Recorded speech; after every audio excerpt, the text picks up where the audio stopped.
Let's start with our first news. Sean Strickland goes off on Khamzat violent threat after comments about a possible street confrontation after Khamzat warned that if they ever meet outside the octagon, it could turn deadly. Strickland responded without hesitation, saying threats do not scare him and he has lived through real danger. Growing up in rough areas where he often carried a weapon looking for trouble as a teenager, he says he understands violence and is not intimidated by Khamzat's reputation for aggression. Strickland also shifted focus to fighting ability, claiming his pressure cardio and striking could overcome Khamzat wrestling over a full 25-minute fight. He believes the grappling threat is overrated and that he would land cleaner shots throughout the contest. The tension between them has escalated with cancelled face-offs and heavy security presence around the event, making this one of the most volatile matchups in recent middleweight history. Strickland also criticized Khamzat, calling him unfit to be champion and saying the division deserves better leadership. He emphasized that even in sparring sessions, grappling exchanges would only last briefly before Khamzat slows down and struggles to maintain pressure over time. Strickland insists his durability and pace will break him in later rounds. This rivalry continues to build intensity as both fighters prepare for a potential middleweight title showdown with emotions running high and fans split on predictions. The build-up has become one of the most talked about stories in MA today, ending with complete chaos energy surrounding the fight landscape.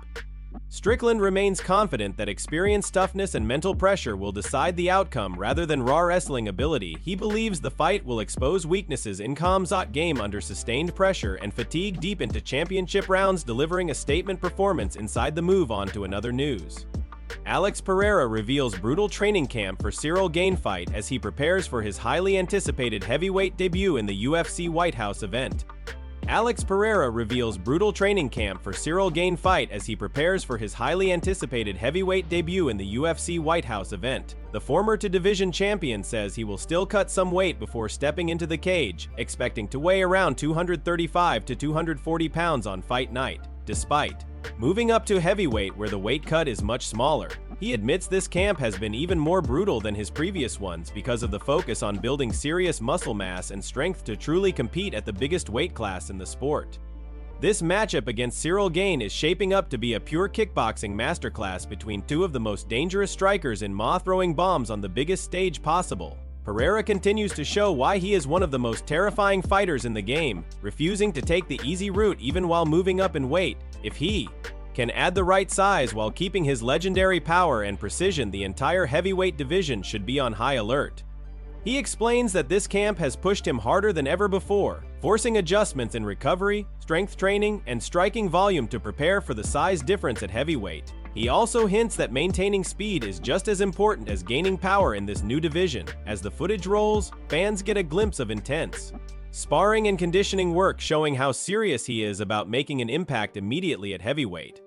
The message is clear: Pereira is not just moving up in weight, he is coming to dominate and redefine the division with striking that remains among the most feared in the sport, leaving no doubts about his intentions as he steps into this new chapter of his career. The heavyweight landscape is watching closely as Pereira prepares for one of the most dangerous debuts in recent memory, building anticipation for what could be a defining moment in his legacy.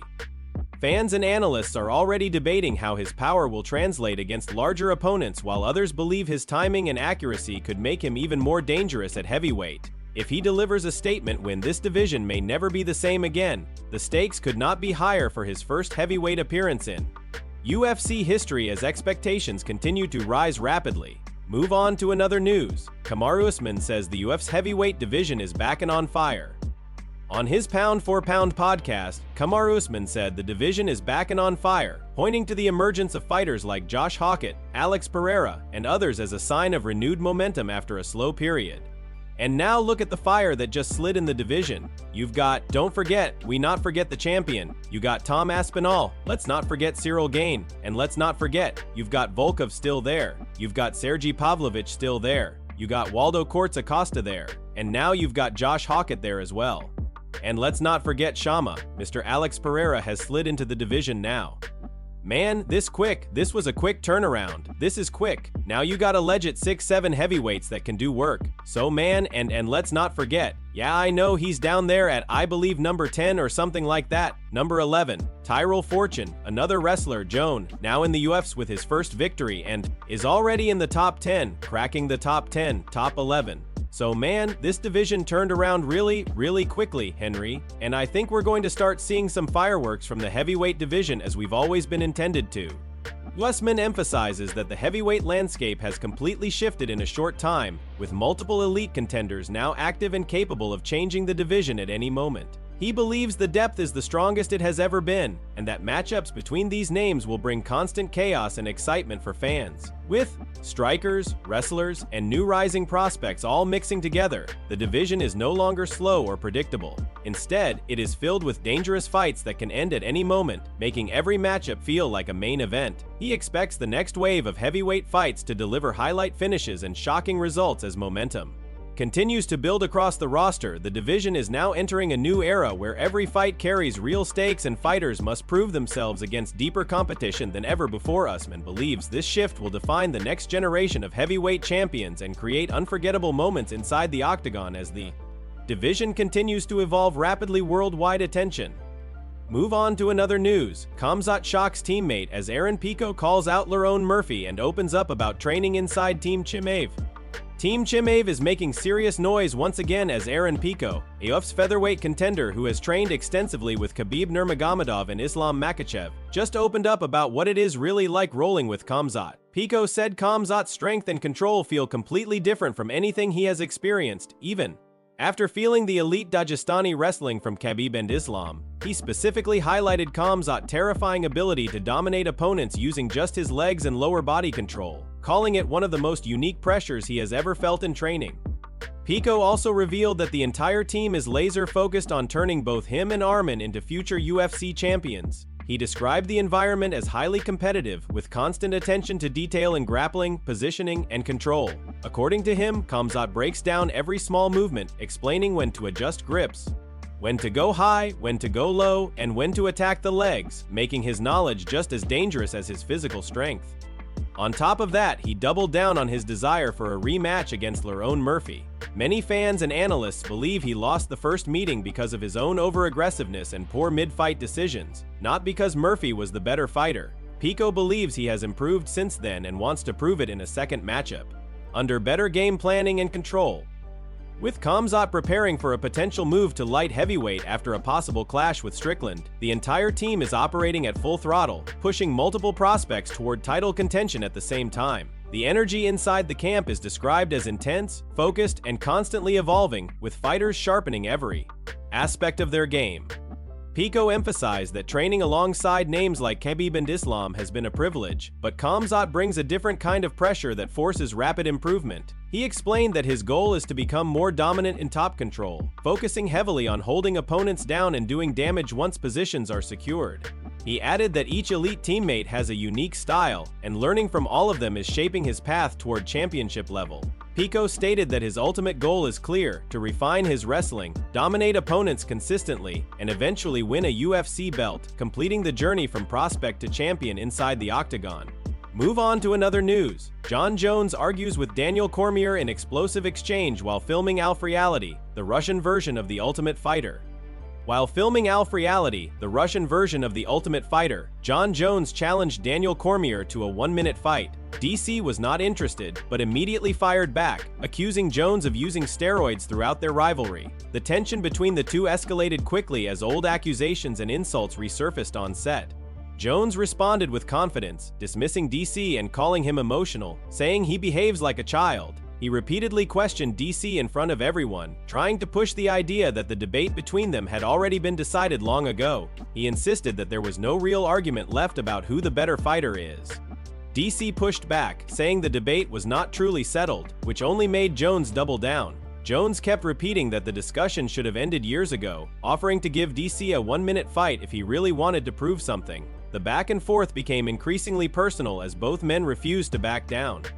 DC rejected the challenge, saying he does not need to fight in such a childish way. He called Jones' behavior immature, claiming that standing up and demanding attention shows insecurity. He positioned himself as calm and composed, saying a grown man observes instead of acting impulsively. Jones then claimed victory in their rivalry, stating Jones 3DC0, referencing their past fights. He argued that DC only brings up street fight scenarios because he knows it would never actually happen in a professional setting. He emphasized that he would never engage in street fighting, saying it is beneath him. The exchange intensified when DC brought up past accusations, suggesting Jones used performance-enhancing substances during their fights. The argument turned personal again as both fighters revisited their long and controversial history inside and outside the octagon. The situation highlights how deep the rivalry still runs between the two former champions, with neither willing to let go of past conflicts or public perception, keeping one of MA's most heated feuds alive even years after their prime encounters inside the cage. Move on to another news. Dana White forced to cancel UF's fight this weekend after last-minute withdrawal shakes up the Winnipeg card. The UFC card in Winnipeg this Saturday has taken a major hit as Nolan King from Ma Junkie is reporting that Mitch Rappo has dropped out of his scheduled fight. Rappo was booked to face Alan Nascimento, but he was forced to withdraw due to illness, leading to a sudden change in the fight lineup just days before the event. The flyweight bout is now expected to be rebooked for the UF's June 20th fight night card in Las Vegas, giving both fighters a new timeline to prepare properly for the matchup. The cancellation adds more uncertainty to an already shifting fight week, as fans were anticipating this clash on the main card. Rappo is coming off a decision win over Azat Maxim in October, but prior to that he had suffered back-to-back losses against Samari and Andre Lima, both by split decision. Those narrow defeats had already put pressure on him to bounce back, making this illness setback even more frustrating for his momentum. On the other side, Alan Nascimento enters the matchup riding a 4-fight win streak, building strong confidence with consistent performances inside the octagon. In his last fight back in November, he secured a submission victory over Cody Deeren, further strengthening his reputation as a dangerous finisher in the division.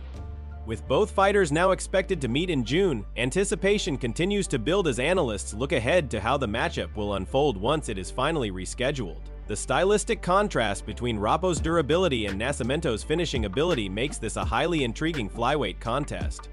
The sudden change also highlights how unpredictable fight week can be in the UFC, where injuries and illnesses can completely shift event lineups at the last minute. Despite the disappointment for Winnipeg fans, the promotion is working quickly to keep the bout intact for a future card, ensuring the matchup still takes place under proper conditions and full preparation for both athletes moving forward. Move on to another news. Colby Covington says he no longer cares about fighting at the White House as he reflects on missed opportunity. Colby Covington says he no longer cares about fighting at the White House anymore after being asked how disappointed he is about not being part of the event. He explained that after thinking about it, he is not disappointed at all, saying he has already experienced the White House multiple times throughout his career. He mentioned visiting the White House 4 or 5 times during election nights and even delivering his belt to 1600 Pennsylvania Avenue inside the Oval Office. According to him, those experiences already gave him a unique connection to the location, making a future fight there less meaningful on a personal level. Covington also added that he frequently visits the Winter White House at Mar-a-Lago, saying he is there almost every other weekend. From his perspective, fighting at the White House would be more special for someone who has never been there before, rather than for him who has already spent significant time around it. He then shifted focus to the UFC's decision, stating that it ultimately comes down to the organization and Hunter Campbell. He said he initially believed he was being held out specifically for that event, but later realized the promotion had other plans and chose not to include him on the card, despite the disappointment of missing out. Covington expressed trust in the UFC's business decisions, saying they are a multi-billion-dollar company that knows what it is doing. He accepted that sometimes opportunities do not materialize and that he has no control over matchmaking decisions.